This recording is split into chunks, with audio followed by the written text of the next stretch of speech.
আরে মিরাজ, তুই কোথায় গিয়েছিস? তাড়াতাড়ি এখানে আয়। দেখ না, এই টুথপিকটা আমার চোখের ওপরে ঢুকে গিয়েছে। আরে আফসিন, তোর কি করে হলো এটা? দেখি এবার আমি কি করব, আমি তো কিছুই বুঝতে পারছি না। তুই তোর হাত দিয়ে এটা তুলে দে, আমার চোখের ওপরে খুব ব্যথা করছে রে মিরাজ। আচ্ছা ঠিক আছে, আমি তুলে দিচ্ছি।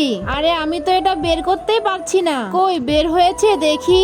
আরে তুই তো বের করতে পারিসনি। চল, তোকে এখনই ডাক্তারের কাছে নিয়ে যাব। না, আমি ডাক্তারের কাছে যাব না, তুই এখানে এটা তুলে দে। কি তো টেস্টার দিয়ে তোলা যায় নাকি? না, এটা দিয়ে হবে না। দেখি প্লাস দিয়ে তুলে দি। আরে এটা দিয়েও তো হচ্ছে না। দেখি সুং দিয়ে তুলে দি।